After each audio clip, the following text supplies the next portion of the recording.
Hello everyone, welcome to Here We Go. In this video on opening, I want to make a very simple point.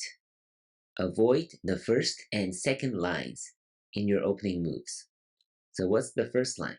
It's everything that is on the side.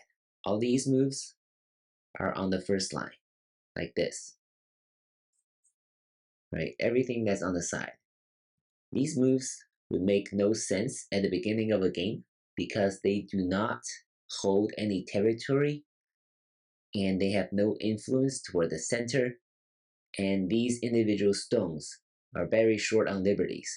They only have 3 instead of 4 if you place them anywhere else other than the first line. So playing on the first line does not make any sense.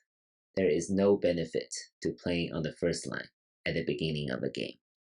The second line would be all the points that are like this on the second line, that are one intersection away from the side.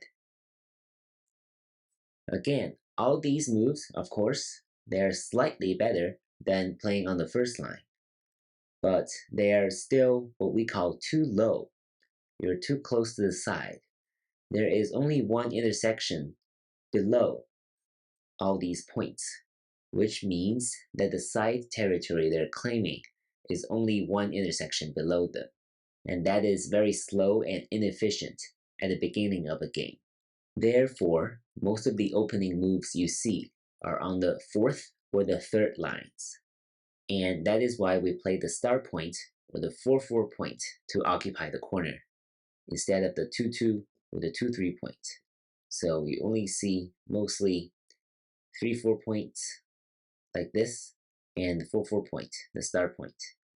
Sometimes you see the 3-3 point, but playing the 3-3 point can be considered a little too close to the side.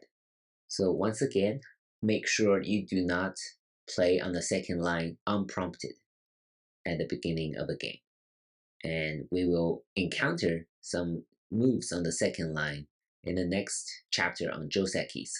Some josekis require that one side plays on the second line, while other times the variations that involve moves on the second lines are actually bad for the side that actually plays on the second line, because the second line, once again, is very slow and inefficient, and oftentimes it can be even ignored by your opponent. So lastly, to illustrate this point, let's look at how AI would respond if you play on the second line at the beginning of a game. So now black has about 42.7 or 8% of chance of winning if you play one of these corner approaches. But what if we let black play on the second line somewhere? And now white's winning probability shoots up from about 58% to 67%. So black is really giving white 10 more percentage points chance winning.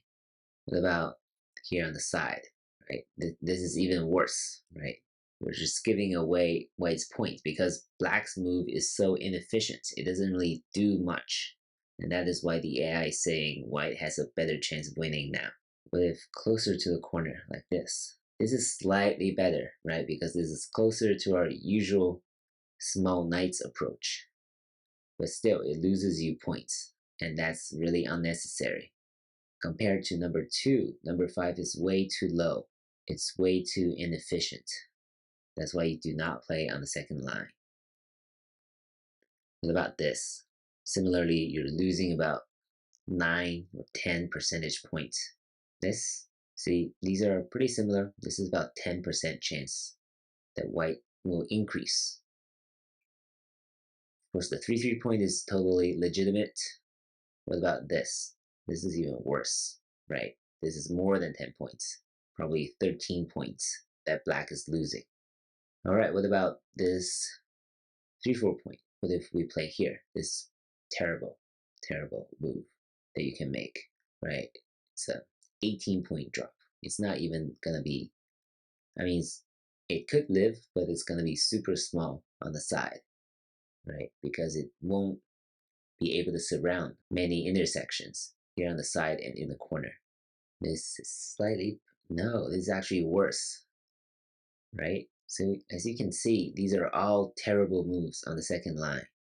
This is slightly better, right? But still, you're losing about, this is saying white can take sente here. White doesn't have to respond to this, right? White can play elsewhere and will gain a 6 percentage point advantage compared to the 58% that white starts with at the beginning of a game.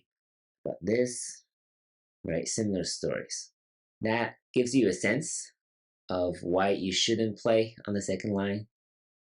I hope that makes sense. In the very next video, I will talk about how to respond to these wrong moves on the second line, or wrong approach moves in general. And we'll use AI, and that should be really fun because you're going to see these wrong moves as beginners, and knowing how to respond and establish an advantage early on in a game will be really cool. So as always, thank you for your support. Thank you for watching. See you in the next video.